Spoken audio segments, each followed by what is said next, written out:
City News is brought to you by East Brewster Lawyers Rotorua, celebrating 100 years of legal excellence and innovation.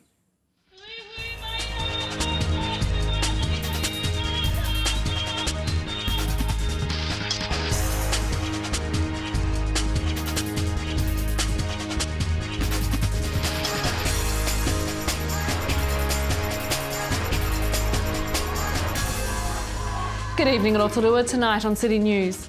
New Mayor Steve Chadwick has spent the day in the office after winning the job by over 5,000 votes. 4 local women are to be honoured for their achievements in the community at the Women's Achievement Awards on Friday night, and hundreds take part in the weekend's Ekiden Relay. Rotorua's new Mayor Steve Chadwick has spent the day in the office after winning the mayoral position by over 5,000 votes in the local body elections at the weekend. Speaking to City News this morning, she said it was right to start today and was looking forward to getting stuck into the position. She said she felt great about the win. In her mayoral candidate interview last month, she told Wayne Douglas that during the campaign, she's gotten a pretty good picture of what the people want. I'm loving nobody politic guiding me now. It's about Rotorua Inc. this. Yes. And I've loved reconnecting with the community.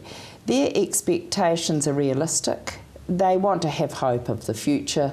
They actually want their kids to come back here and have a job. That's pretty fundamental. They are worried about the young people in our community, and they're worried about debt. And I believe it's a plan, a blueprint that when you get in, you hand to the chief executive, the new chief executive, look at your team and say, how are we going to make this happen? Steve Chadwick will spend the end of this week in Wellington at mayoral workshops and will be formally sworn in later this month. Meanwhile, Rob Kent may have missed out on the mayor's job but looks likely to be elected to the district council.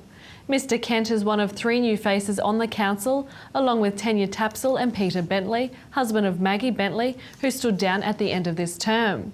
Mr Kent says he's happy to get into council and is looking forward to getting things happening. And at 21, Tanya Tapsell will become the district's youngest councillor. Ms Tapsell has also told media she's eager to take on her new role. Based on the latest progress result, the other 9 leading contenders for the 12 positions on the District Council are Meripeka Rokawa-Tate, Trevor Maxwell, Charles Sturt, Dave Donaldson, Mark Gould, Karen Hunt, Glenys Serenk, Janet Weeper and Mike McVicker. The final results are to be declared by the 23rd of October. 4 local women are to be honoured for their achievements in the community at the Women's Achievement Awards on Friday night. The awards are organised by the Zonta Club of Rotorua and aim to celebrate fabulous women in our community. Spokesperson Pam McGrath says the biennial event is honouring some well-known local women.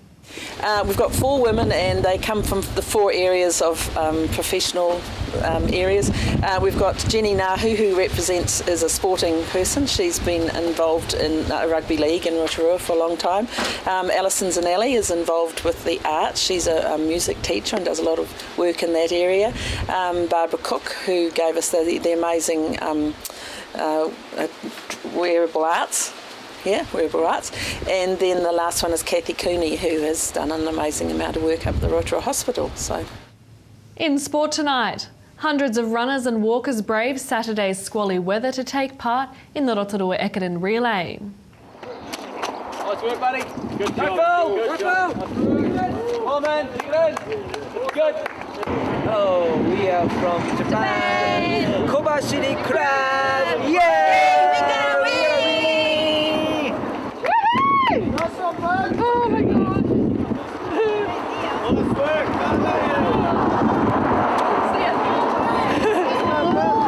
Hi, Marty Hamilton. Pub this way, the best team here. Just down the run. It was hard. That wind's tough. That hill's huge. But it's good. Pleased it's over.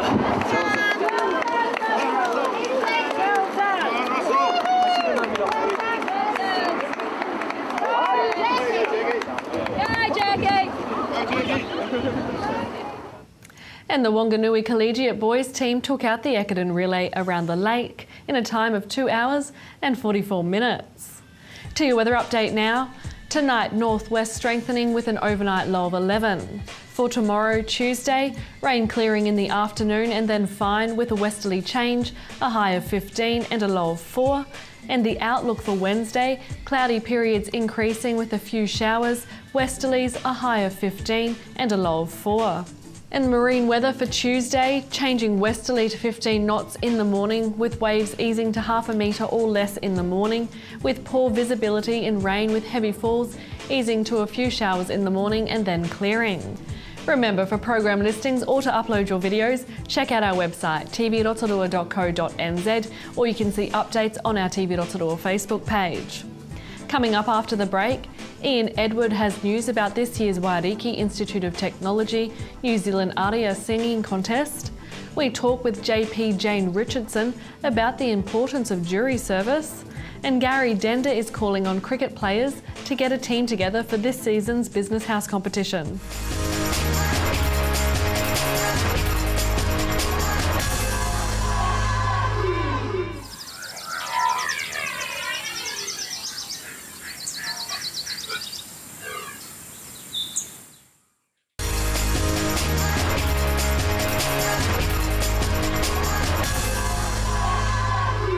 Right, just around the corner on November the 1st is the Waiariki Institute of Technology New Zealand ARIA, and the man behind the scenes is with me today, convener Ian Edward. Thanks for joining us today, Ian. Obviously this is another big week or another big weekend for New Zealand and for Rotorua, because you've been involved for 20 years. So what's happening this year, Ian? Well, it is a major event. This is an event that attracts the top classical singers from all around New Zealand, and this year we're really delighted because the entry numbers are so big, but we've got a big increase in the, if you like, a groundswell of young people coming through. So record entries right across the board, and even one guy's coming from Wales. We have a couple from Australia. Wow. So it's very exciting for us. A lot of New Zealand's talent has come through this award. The event first started in 1946, and of course in earlier years Dame Kiri Tukanua, Dame Malvina Major, Sir Donald McIntyre, some of the great names of New Zealand classical singing have come through here, as indeed have some of the pop singers. Young Michael Murphy won an award here back when he was about a 12-year-old, and so it's been a place to develop talent right across the board. Now, I remember last year when we came to talk to you about the ARIA, there was a huge amount of local talent involved. Indeed. Is it the same this year? It is, and that's very encouraging for us. Of course, what we'd like to do is to identify that talent, exceptional talent, and nurture it through, and we hope that the very best of those will get an opportunity further down the track for lakeside concerts. Now, the really interesting thing I like about talking to you about this, Ian, is that you've been involved for 20 years as the convener, but now you sort of step back a little bit and let the committee do most of the work. How does that make you feel? Because this is sort of your baby, isn't it? Well, it is my baby, but look, it's really all about, firstly, the history. It's been here a long time, and Rotorua is well set up to take it forward to the future. There's probably three things that make this a great place to do it. Firstly, Rotorua itself. It's a good place for our people to gather from across the country and enjoy each other's company. But it's having the Auckland Philharmonia Orchestra, which is our regional orchestra, is a major coup. It's not achieved anywhere else in Australasia, where we are able to provide a fully professional orchestra to accompany the very best. And we've always worked very hard to have international calibre judges. So our adjudicators from Australia are of the very highest quality.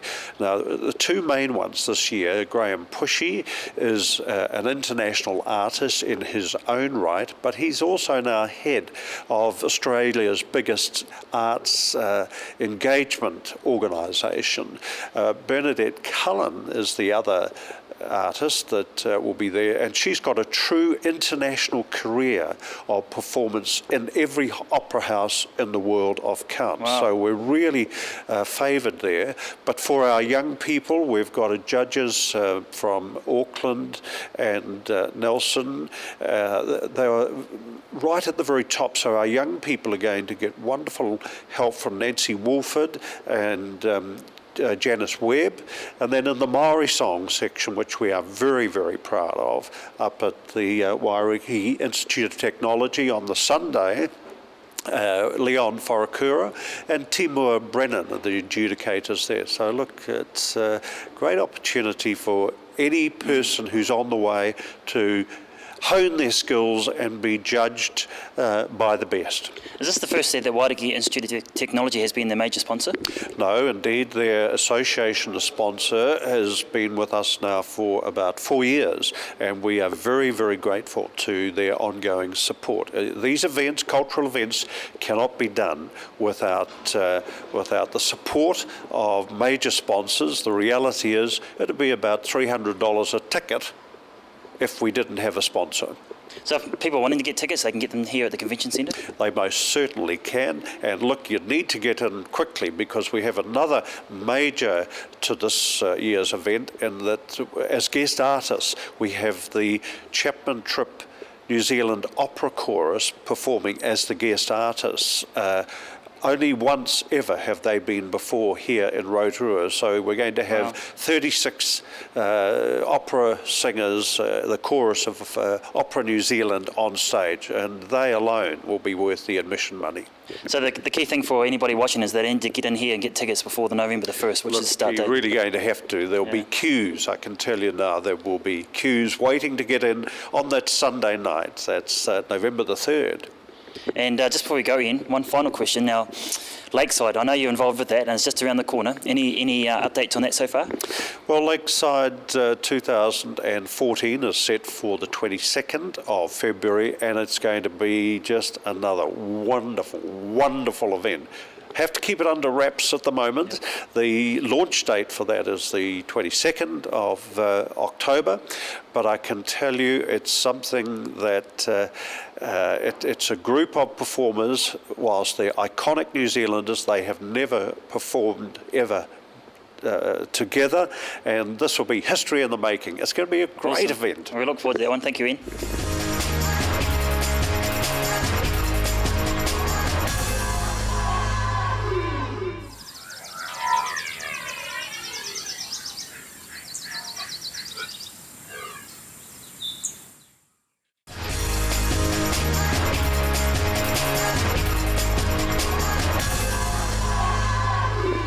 Well, last year alone, over 6,300 people skipped jury service here in Rotorua, and this year it's been over 3,000 people. And with me today from Citizens Advice Bureau is Jane Richardson. Thanks for joining us today, Jane. Now, a lot of people, I guess, are not really interested in doing jury service. What do you think that is? I think it takes a lot of time. Some people are probably a bit afraid of it. As this Herald information said, they don't get paid a lot. You know, it's $31 for a day, which isn't really a lot of money to give up your whole day and then you have to find a park. And I think people are quite nervous about the whole idea of having to decide someone's future and whether they've got enough brain power, that type of thing, to do it. Do you think maybe just sitting down there and obviously have to listen to all the evidence, and some of these things could be quite scary what they get involved in? Some of them are really scary, but some of them also quite boring as well, I think, especially after lunch and you've had your sandwich and then you're sitting there and you're hearing all this cross-examination and stuff, quite technical stuff sometimes. You can get quite tired and you can't have a little nap. So there's lots of reasons, but I think other people are just plain lazy about it and don't really know that it's their civic duty and a really important thing to do for the community and for the justice system, to actually put your name forward, or you don't put your name forward, to turn up and maybe go on a trial. Yeah. It's good that you mentioned that, because there's so many reasons as to why people don't want to go and why they don't be involved, but their civic duty to the society is very important. That's right, and it is a really good learning curve too if people are interested. You sit there with 11 other people that you don't know, you hear some really interesting stuff and stuff that you've probably never ever come across before or experienced, and then you actually have to make a decision based on the facts that you've heard about someone's life. It is quite scary, but it also could be quite a challenge. Do you think it also, people maybe need a bit of a mind shift to think, well, to be part of society you do have to be involved, like you said, but it also is quite an honouring thing, because you are going to be involved in the process of sending someone to jail or not to jail. Yeah. And it's quite a big responsibility as well. It is a big responsibility. But people just have to remember that they're there just to hear the facts, to sort of get rid of anything that's extraneous, and between them, the 12 of them should come up with the same answer, one would hope. Now, one of the things that we mentioned off camera was that if you do get called up and you don't go, it's a $1,000 fine. Yeah, that's Now, right. that's only been imposed once since about 2007, so it's not something that they really chase, but still a deterrent as well. It should be a deterrent, yes, but yeah, it's another, probably a cost to the government to chase it, isn't it? Yeah. But, I have noticed these days when you get a notice to come to jury, if you're, say, away or you're going to be in hospital having an operation at that time, you can write back and then actually you have to say when you will be available, so you might get called up in 6 months' time. So I think they are trying to get people there. Now, the reason we came to see you, Jane, is that you're a JP. Now, how important is the JP in the process of, jury service? Are they actually involved in that, or is that something a little bit different? A little bit different. There are some JPs who have judicial duties where they go in on during the week and sometimes hear some of those sort of more minor cases, or not the murders and things like that, but sort of smaller cases, and they do that. They've done special training and they listen to cases and decide people's future. The normal other JP, we're sort of here to do community service like witnessing signatures, verifying documents, we can do citizenships, things like that, but very busy and a really worthwhile service. So in your experience, you get the phone call every now and then say, we need a JP to sign our wedding vows and things like that? Yep, there's a difference between a JP and a marriage celebrant as well. But yep. Yeah, a lot of different times of the years, like in about November, you get lots of students coming with all their qualification transcripts, that type of thing, because they're getting ready to go to university, and you've got to photocopy hundreds of copies and certify that you've seen the original.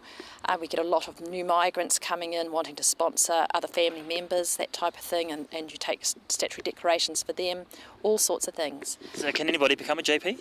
There's a bit of a process. You have to be a very community-minded person, prove that you've been involved in the community in lots of different ways, and then there's the process. You get nominated to the local MP, and then the local MP, if he likes the sound of you, sends it off, and you have to get police vetting, that type of thing. Wow, so there is quite a process. Is there a cost to that? No cost. The only cost is to buy the stamp at the end of it. But and you do training. Where you're expected to attend training sort of 4 times a year at least, just to keep up to date with everything, because there are changes. And for local JPs, would that be here in Rotorua? Yes, there's a local JP association, so it's good. Now, how many JPs have you got here in Rotorua? Because I've looked in the phone book, and there is a huge number, and they're actually involved in lots of different things. Yeah, I don't know how many. There's well over 100, I'd say. But what's happened in about the last 18 months, the JP associations decided that rather than having people turn up to your house at any time of the day or night to sign something, we're really trying to encourage people to come to JP clinics, or they're called community service centres now, I think. They've got a new name. We run 2 over at the Citizens Advice Bureau on a Monday and a Wednesday between 12 and 1:30. There's one in the courthouse on Tuesdays between 9 and 3, and then one at council between 12 and 2 on a Thursday. And people are beginning to really know that they're on. And like yesterday, our JP would have done about 18 people in the hour and a half over at the CAB. So, and it's really good that people are hearing about the clinics, because they can turn up and be seen. And I know they'll get someone, but they don't have to turn up to someone's house. Is there an age criteria? Like, could a young person jump on and become a JP? Yes, and I think this day and age they are actually looking for younger people. There's a lot of JPs that have been around forever and done lots of really, really good work, but they're getting a bit old now and they can choose to retire. And I think, young people, if they can prove that they've been involved in the community, they'd be really welcome. Cool. Righty, Jane, appreciate your time. Thank you. That's a pleasure.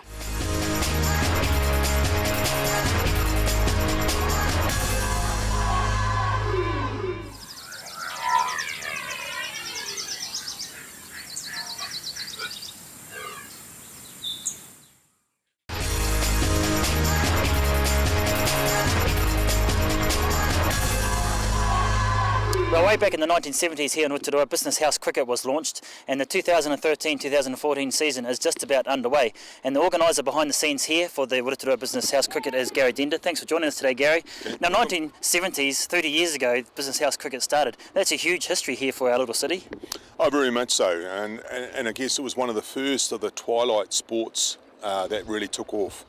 With the advent of the limited overs cricket and all of that sort of stuff with Kerry Packer, it really took off. And at its height, we probably had somewhere between 70 and 80 teams, Wow. which meant that we occupied just about every piece of grassed area around Rotorua. Some pretty little, but now we mostly play here at Board Park, sometimes at Smallbone Park, and down at Puadinga Park, where there are mostly artificial wickets down there for the boys. Now, way back in the 70s when you guys first started, the town would have been obviously smaller population-wise, but yet you still had 70, 80 teams. How many are regularly joining up and playing over the last few years? Well, last year we had just on 25 teams.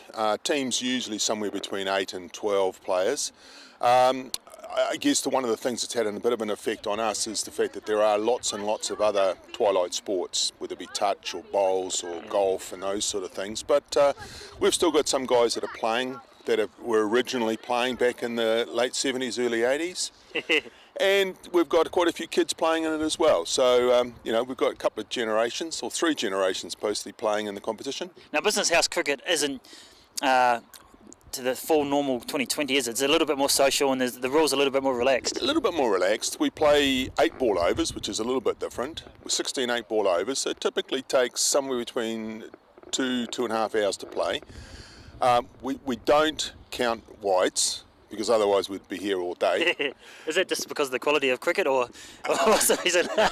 Some of it is the quality of cricket, some of it is the quality of the pitches that we play on. I mean, as I say, we now play on artificial pitches, which is really useful for us. The Rotorua Cricket Association's been working with us on that.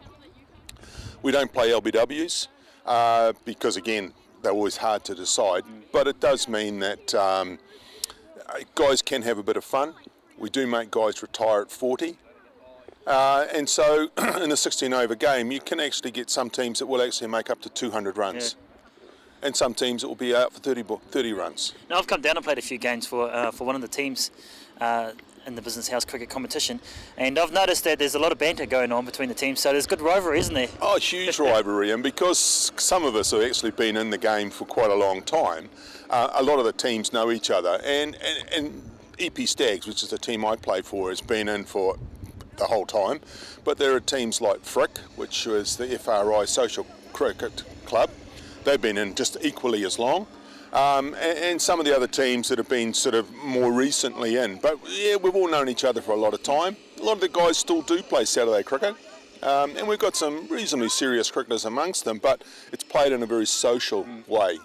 There are some fees. We charge teams $150 a year, which isn't too bad because they get to play 16 games, plus we have a finals day after the competition sort of finishes, usually about the middle of March.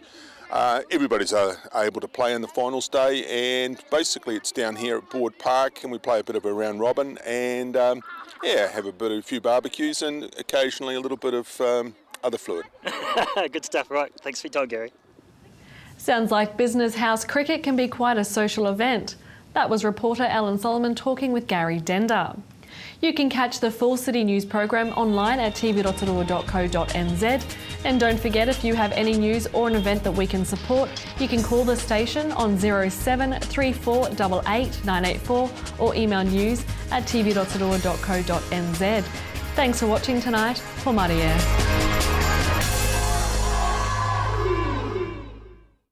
Supporting local content so you can see more of New Zealand on air.